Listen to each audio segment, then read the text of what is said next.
Well, hey, welcome to First Church. Hope you guys are doing all right. If you're new, we are one church that meets in more than one location. So this morning, family out of Stone Canyon, there's others who join us online. So if you would put your hands together, welcome them into our time of study here today. And my name's Chad. We're just so glad that you're with us. And a few years ago, my wife, Allison, and I got to go out to eat with some friends. And it was a large group of people. So we went to this restaurant. And the group was so big, we didn't get to sit beside one another. Allison and I didn't. She actually sat across from me. And that was fine. We had a good time. But then the waiter came and he asked, how do I need to divide up the check? And so I pointed at Allison and said what I had said a dozen times before, we're together. And the waiter looked at me and looked at her and goes, really? With this shocked look on his face. I was like, what's that supposed to mean? But I didn't say that. And I was like, yeah, we're together. He's like, oh, okay. And then he asked how the rest of the check should be divided up, and he left. And I turned to my buddy sitting beside me. I was like, that was kind of rude, wasn't it? And my friend goes, well, you know, you can kind of get where he's coming from. And I'm like, thanks, man. Appreciate that a whole lot. And I get it. Probably if you had to pick Alice and I out of a crowd, you probably wouldn't put us together as a couple because we're very different. She's a lot better looking than me. I know that. She's way out of my league, and I'm cool with that. But not only that, in so many different areas, we are total opposites. And those of you guys who know us, you know that to be true.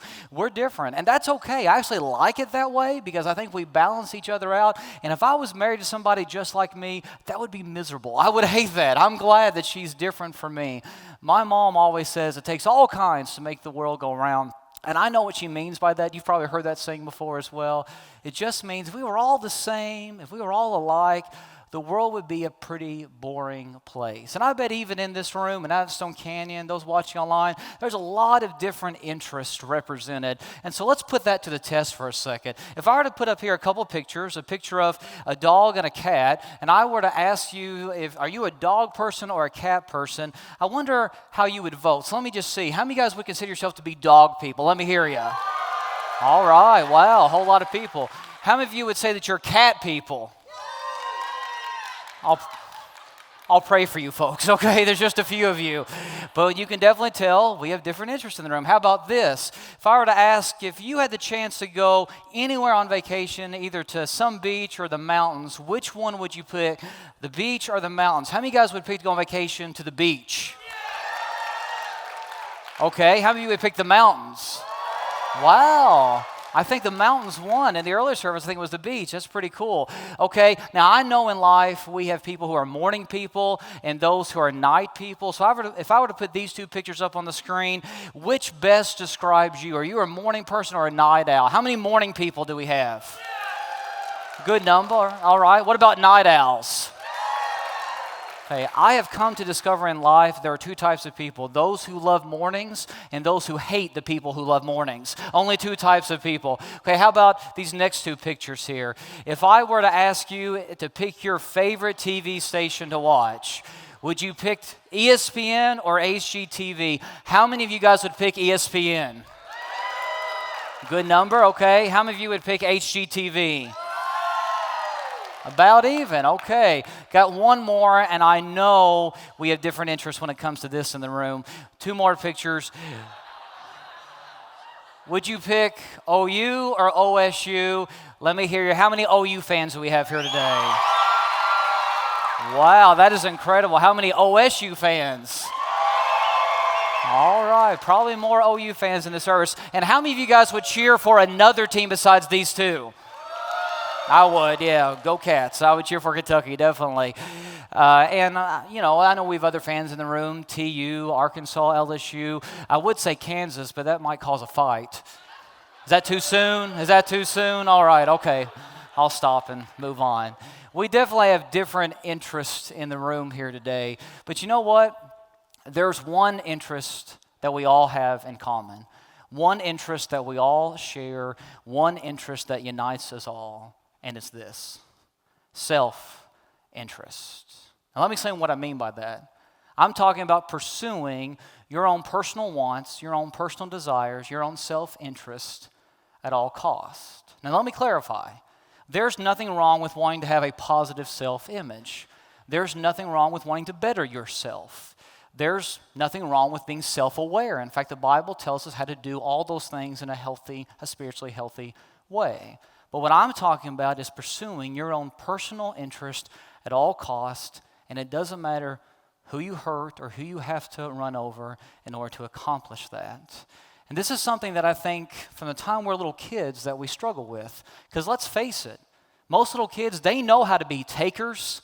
That just almost comes natural.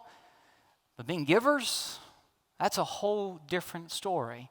You parents in the room here today, I bet that none of you ever sat down your child and said, okay, now little Johnny, I want to teach you a word, and the word that I want to teach you is the word mine. Now, say it with me real slow, be very clear, mine, come on now, mine, say it with me. And then once little Johnny said it, he said, okay, the next time another little kid wants to play with one of your toys, you snatch it away from them and you say mine. None of us taught our kids to do that, but they just kind of knew, didn't they?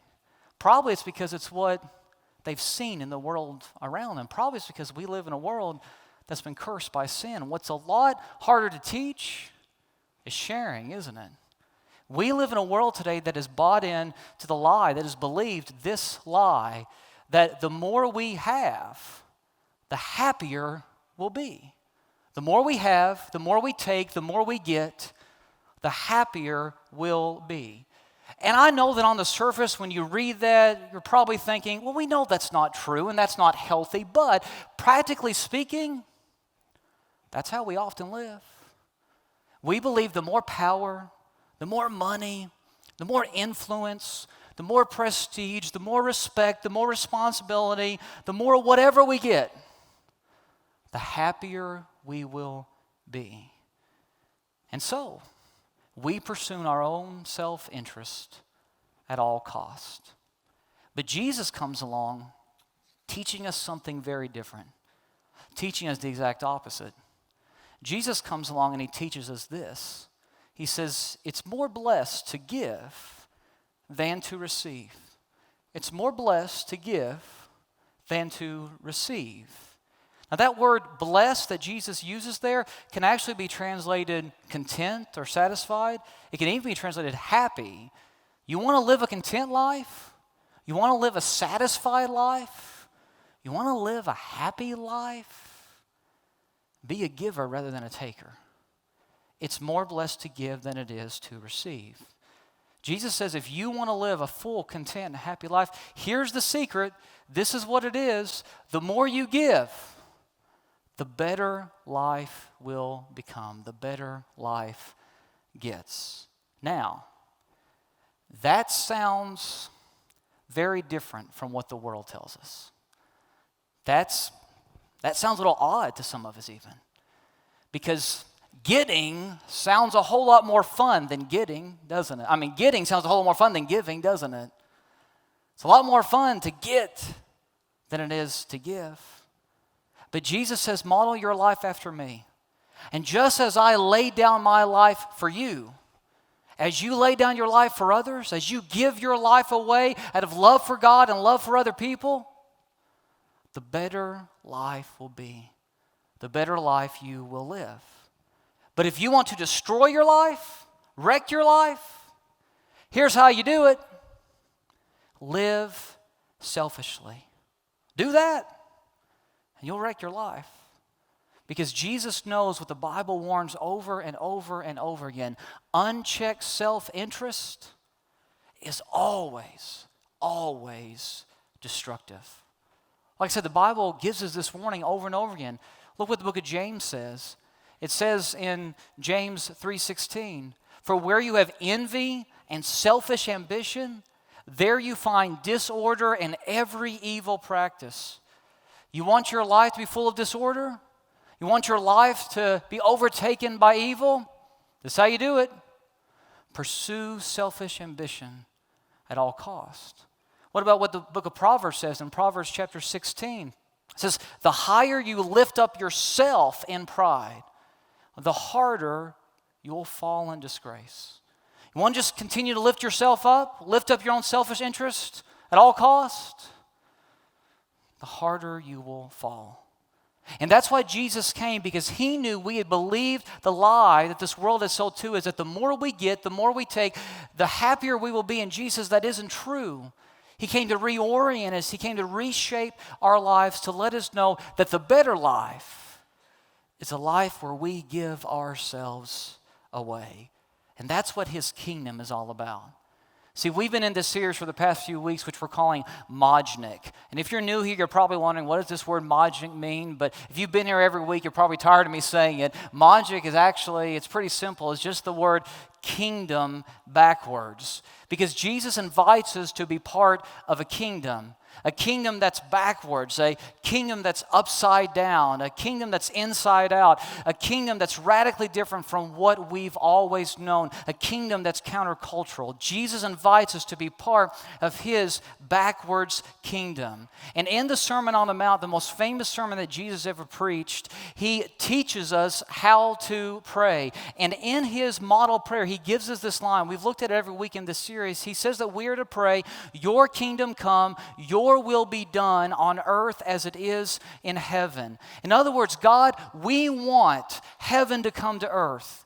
God, we want your kingdom to come here. We want up there to come down here. We want your will to be done on earth, in our lives, in our hearts, as it is done in heaven. And there's a reason why we should want heaven to come to earth.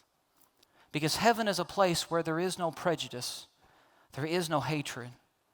Heaven is a place where there is no abuse, no emptiness. Heaven is a place where everyone feels loved and valued. Heaven is a place where God's peace and his joy overflow. And I don't know about you, but I want to live in a kingdom like that. I want to live a life like that. And Jesus says you don't have to wait until you die to experience that life. That life, that kingdom life, can start to invade your present. It can start to invade your life right now. And that's why Jesus goes on to say in the Sermon on the Mount, Matthew 6, verse 33, seek the kingdom of God above all else and live righteously, and he will give you everything you need. In the present tense, Jesus says, right now, God will give you everything you need if you seek his kingdom. And notice what Jesus doesn't say. I've pointed this out every single week because I want to be clear about this. Jesus doesn't say that if you seek God's kingdom first, that God will give you everything you want in life.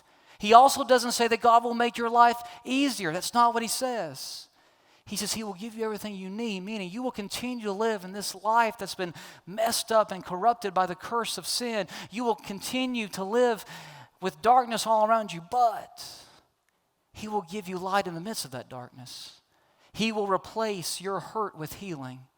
He will replace your apathy with purpose. He will replace your emptiness with love. He will give you what your soul is longing for. You will experience joy, peace, and healing as it is found in heaven. And so in this series, we're looking at how to live that kingdom-shaped life. And there's no better place to find out what that kingdom life looks like than the Sermon on the Mount. This first sermon that we have recorded of Jesus, and it's found in Matthew chapters 5, 6, and 7. And we're looking at this sermon all throughout this series. And as you really pay attention to what Jesus says in the Sermon on the Mount, at first glance, what he says is going to sound awkward and different and backwards because it's not what we're used to hearing. But Jesus knows we need to be rewired. Jesus knows we need to be reoriented. And so what Jesus is doing here is he's confronting the lies that this world has tried to sell us. And one of the lies that he confronts is the one that we mentioned just a second ago, this myth that the more we have, the happier we'll be. And so let's see how Jesus confronts this myth, this lie, in Matthew chapter 6, starting at verse 19. Listen to Jesus' words. He says, do not store up for yourselves treasures on earth where moth and rust destroy and where thieves break in and steal. But store up for yourselves treasures in heaven where moth and rust do not destroy and where thieves do not break in and steal. For where your treasure is, there your heart will be also. Now, Jesus knows us pretty well. He created us, and He knows what we have the tendency to do. He knows we have the tendency to stockpile, to accumulate stuff, hoping that the stuff that we stockpile will bring us happiness, will bring us eventual security, will give us some type of purpose and meaning to life. And Jesus looks at us and He says, stop doing that. Do not store up for yourselves treasures on earth. Now, I really like that phrase there, do not store up. It can also be translated, do not hoard up. And Jesus says this in the present ongoing tense, meaning He is literally saying to His first century listeners, stop storing up. You know what Jesus is doing here? He's saying, listen, I know what you guys are doing. I know how you're living right now. I know your hearts. I know what's really going on. Right now, as I'm teaching you, you guys are storing up stuff, hoping that that stuff will bring you happiness, hoping that that stuff will give you security, hoping that that stuff will give you purpose, hoping that that stuff will bring value to your life. And Jesus says, stop doing it, because it's never going to bring you what you think it's going to bring you. It's not going to work. Now, what Jesus here isn't saying is Jesus isn't saying that we shouldn't save up money or that we shouldn't have a retirement plan or we shouldn't have some type of financial plan for the future. He's not saying that at all. In fact, the Bible tells us we should have all that stuff. In fact, Proverbs 13:22 says that a good man leaves an inheritance for his children's children. In order to leave an inheritance for your children's children, you got a plan, right? You have to have some type of plan in place, and you've got to save money as well. Jesus isn't saying here, and the Bible isn't teaching us that we shouldn't save up money or have a plan for the future. In fact, in 1 Timothy 5:8, it says that the man who doesn't provide for his family doesn't just deny his faith, but he's worse than an infidel. That's not what Jesus is getting at. There's nothing wrong with saving money. There's nothing wrong with having wealth. There's nothing wrong with having a retirement plan. What Jesus here is getting at is this: don't find your value in what you have. Our accumulation of stuff or lack thereof doesn't define our worth. It doesn't define our value. Because the stuff that we accumulate here on earth, it literally is here one day and gone the very next. That's why Jesus refers to the treasures on earth as things that moth and rust destroy. So you need to understand who He's speaking to. He's speaking to an audience that typically stored their wealth in the form of precious metals and fabrics. And in a day and age when you didn't have, quality safes that were like moisture controlled and humidity controlled, in the day and age when you didn't have banks like we have today and safety deposit boxes and all that kind of stuff, you know where you would store your stuff? Your valuables, your fabrics, and your precious metals, which is where all your wealth was found? You would store those things in your home. Your homes that had dirt floors and had clay walls. Or you might go bury it in the ground somewhere. And what that meant is bugs and moss and rust. Those things were very real threats to your valuables, to your wealth. And what Jesus here is saying is, don't chase after stuff, treasures that can be destroyed, that have the ability to fall apart. Don't chase after treasures that can be stolen and taken away from you. And every time I read Jesus' words here in the Sermon on the Mount, I'm reminded of a situation that I found myself in a few years ago. I was asked by a family to go and visit this guy in the hospital. He was dying, and they wanted me to come talk to him. He wasn't a follower of Jesus. So I went to see this guy, met him at the hospital. He and I hit it off right off the bat. We had a great conversation. He told me some things about his life, and right as I was getting ready to leave, he said, "Hey, preacher," that's what he called me. He said, "Hey, preacher, I want to ask you something." I thought, here it comes. He's going to ask me about following Jesus, or he's going to ask me some theological question, and it'll open the door for us to talk about what he needs to do. And this is what he said to me. He said, "Hey, would you make sure that my lunchbox collection is taken care of?"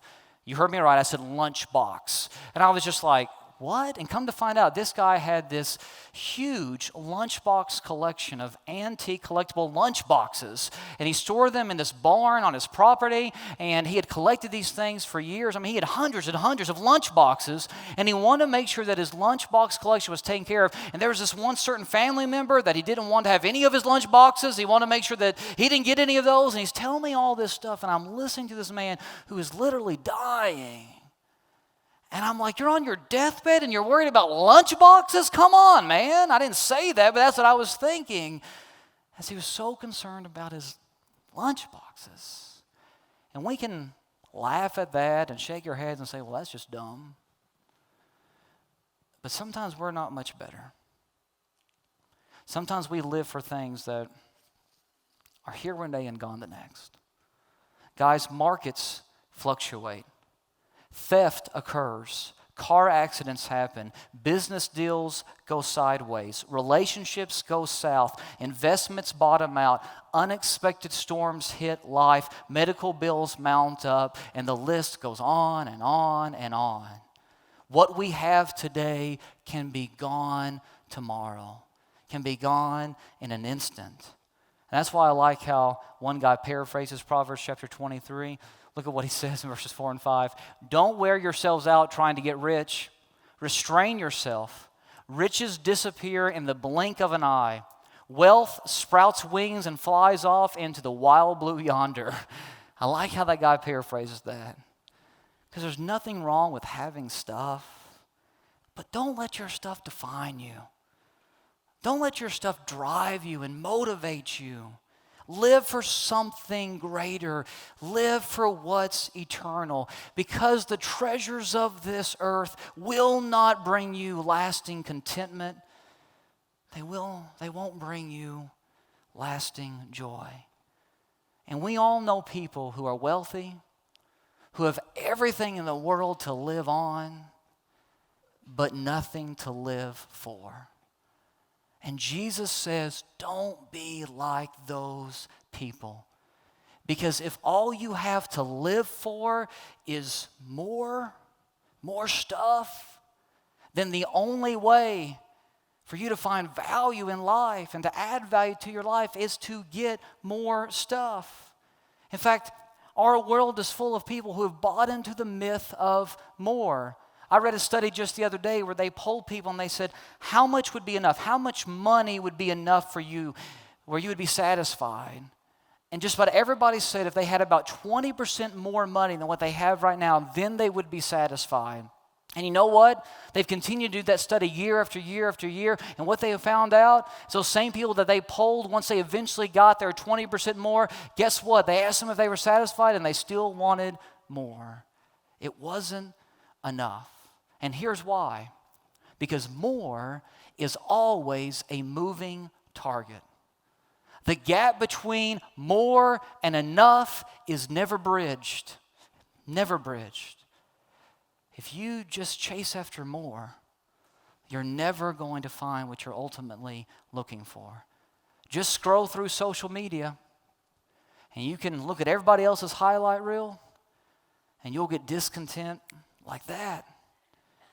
And what you end up doing is you get trapped playing the comparison game. I mentioned OU and OSU a second ago at the beginning of my sermon. Well, I know there's another Oklahoma team that several people in our church cheer for. We got some alumni from that school here in our church. It's the University of Tulsa.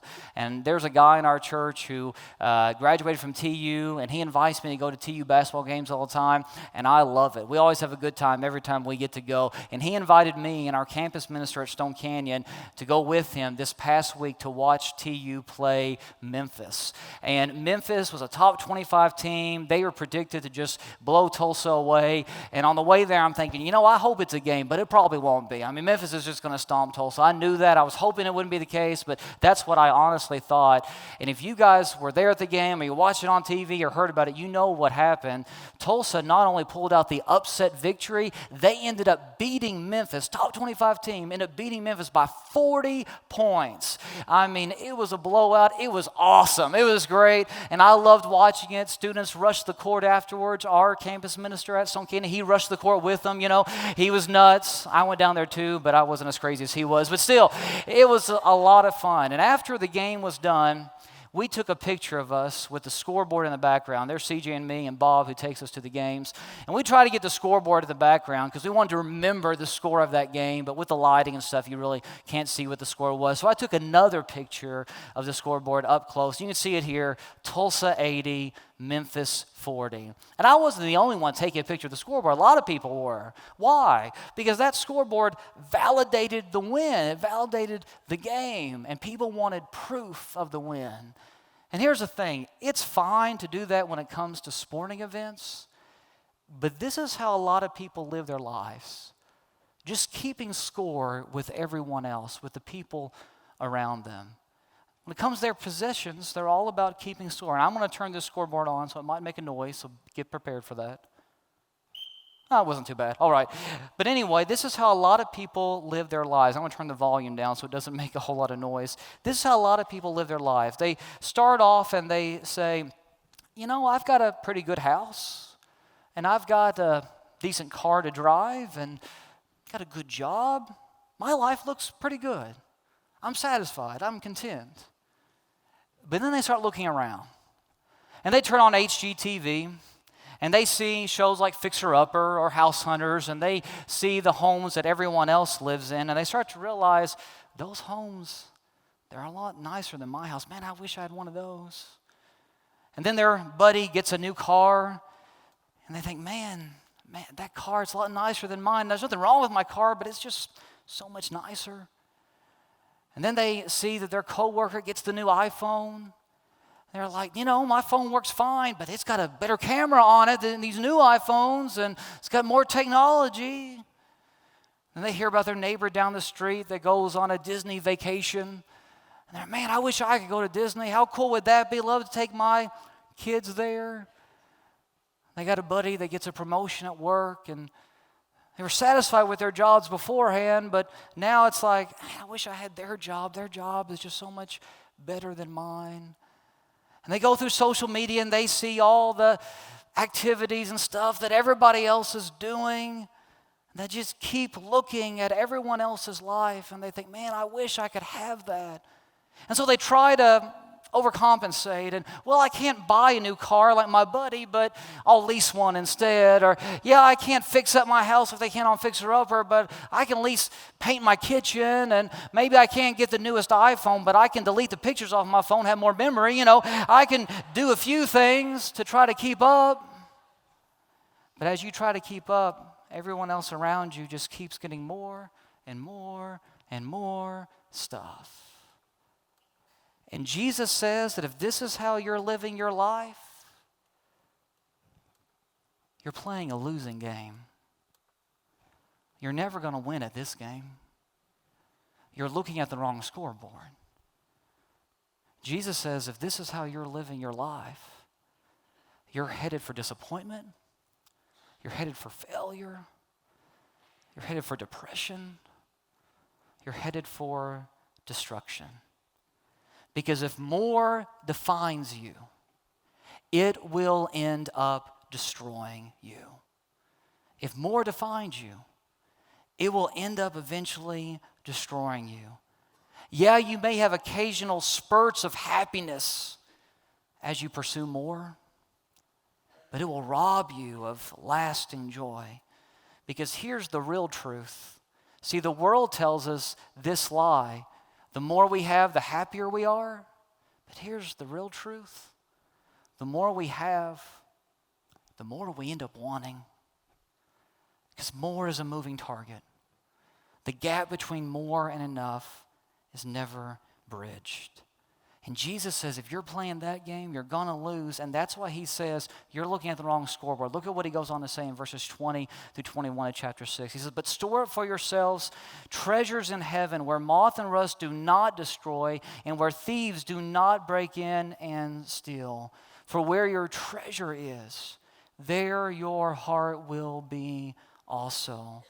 In other words, don't chase after treasures that will distract you from living out your true God-given purpose.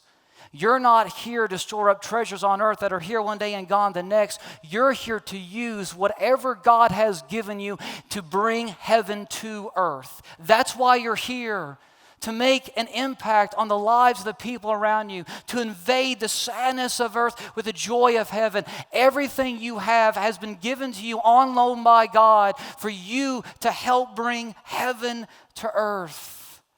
And that's why Jesus teaches it's more blessed to give than it is to receive. Because you can't take all that other stuff with you, but you can take people with you. And you're here to do just that. Now, I know that phrase, it's more blessed to give than to receive, it's easier said than done, I know. And it's a whole lot more fun, like I said earlier, to get than it is to give, I know. But we all need to ask ourselves today, do we really believe that giving is the better way of life than getting? Because even though it might sound a little backwards, that's God's heart. And that's the essence of His kingdom. God gave up His seat in heaven and came to the earth, died on the cross, paid the penalty that you and I deserve so that we could receive a life that we could never earn. He gave up His very life so we could live. And when you truly capture His heart, you will overflow with generosity. Because you realize that nothing that you do, nothing you give compares to what He has done for you. And here's the thing. You're going to get to the point where you realize that nothing you have is really yours anyway. You're just simply managers of stuff that belongs to God. And one day, the stuff that you're now managing will be managed by somebody else. You see, more isn't the secret to contentment. Jesus is the secret to contentment. And until He is the source of your contentment, you will never really be generous. Because you will serve whatever owns you. Listen to Jesus' words in verse 24. Jesus says in Matthew 6:24, no one can serve two masters. Either he will hate the one and love the other, or he will be devoted to the one and despise the other. You cannot serve both God and money.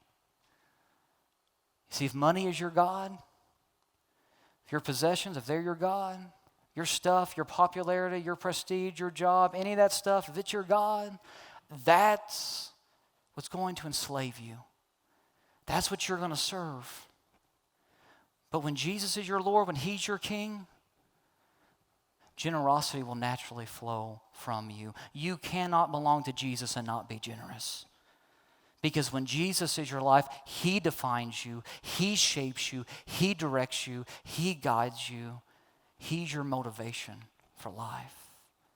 And you'll realize that you're here for a much greater purpose than just collecting stuff. I'll never forget, I heard a story one time about Wayne Smith, who preached for years at Southland Christian Church in Lexington, Kentucky. Somebody from his church walked up to him and said, Brother Smith, if I'm not generous, does that mean that I'm going to go to hell? And Wayne Smith looked at this guy and he said, well, maybe not, but somebody will. You see, there's this expectation of Jesus' followers that we're here for a greater purpose, that we're here to use whatever God has given us to advance His kingdom. We're here to practice radical generosity. And that's why I love this church, because I believe we are a generous church. In fact, I don't think that a church that isn't generous, I don't think that's a real church. And I love this place because we teach here the biblical model when it comes to finances of 10, 10, 80. You've probably heard me talk about this before.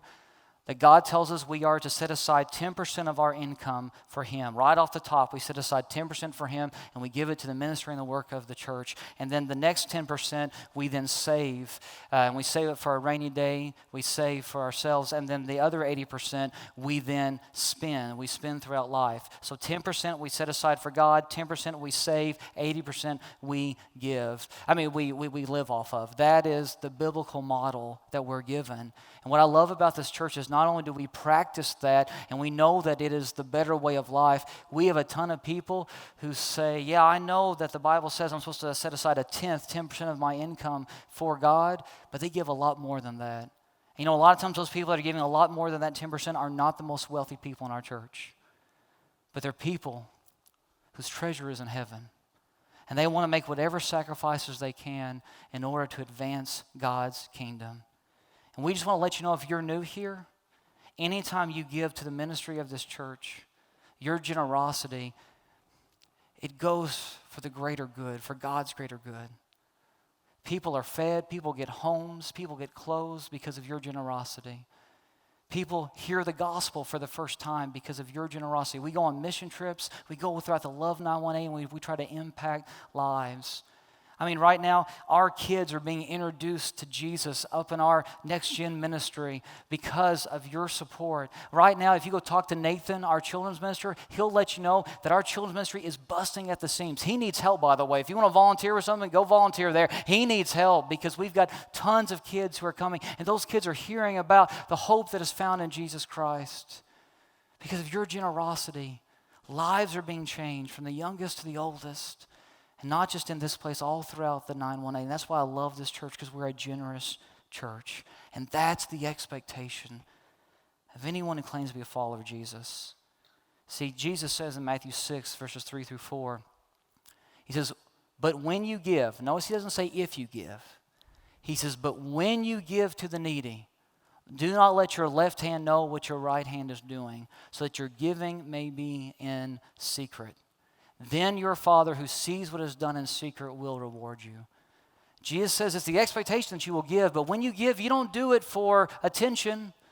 You don't do it to receive praise. You don't do it to get acknowledgement or recognition.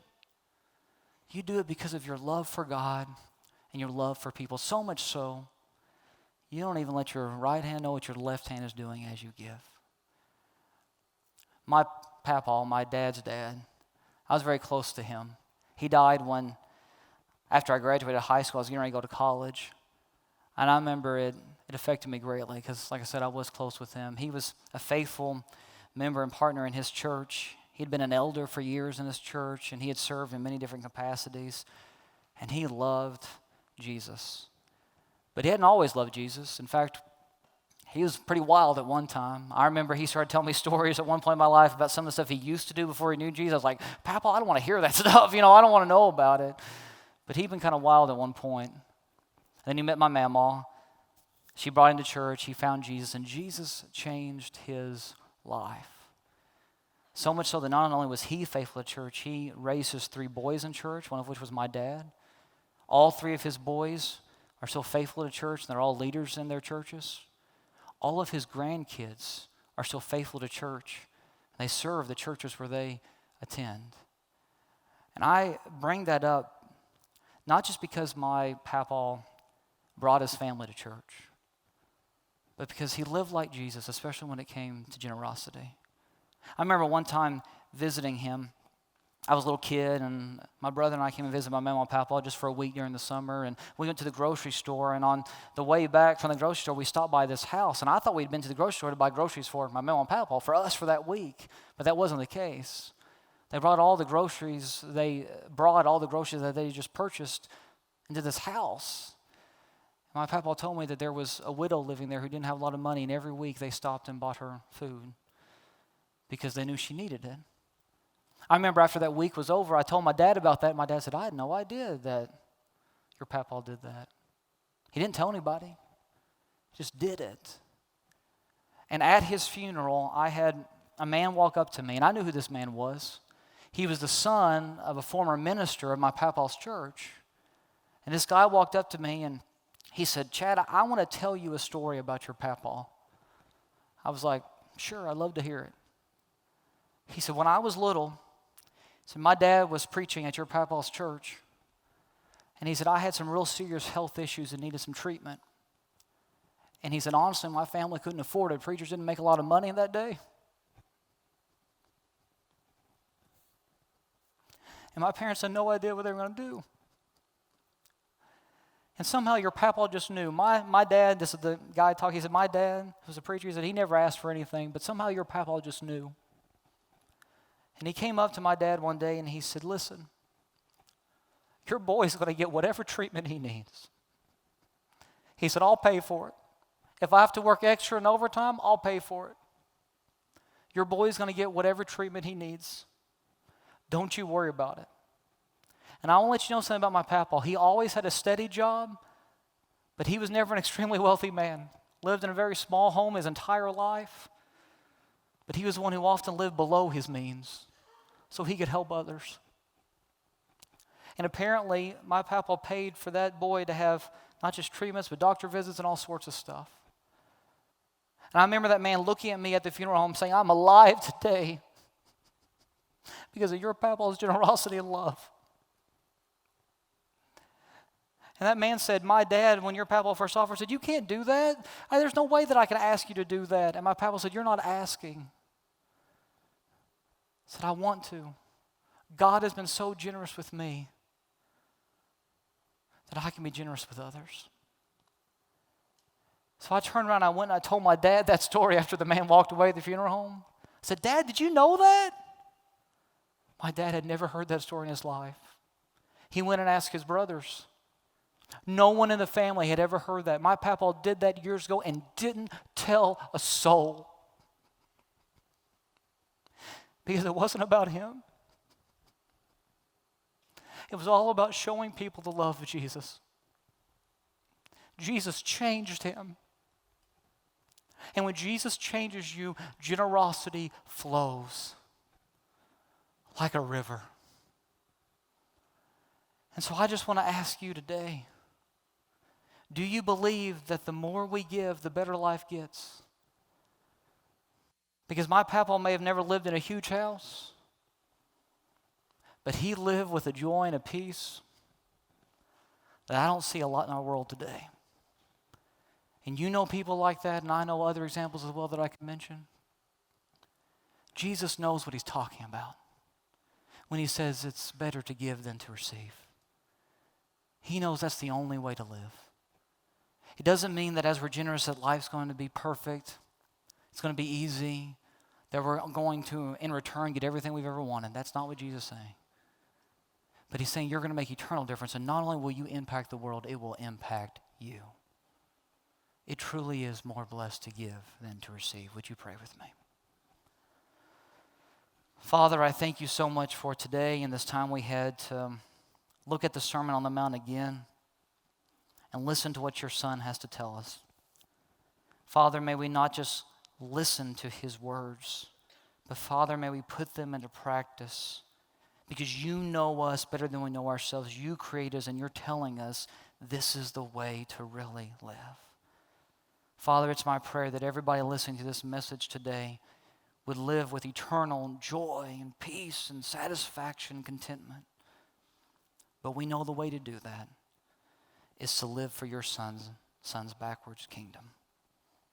May that be our goal. In the name of Jesus I pray. Amen.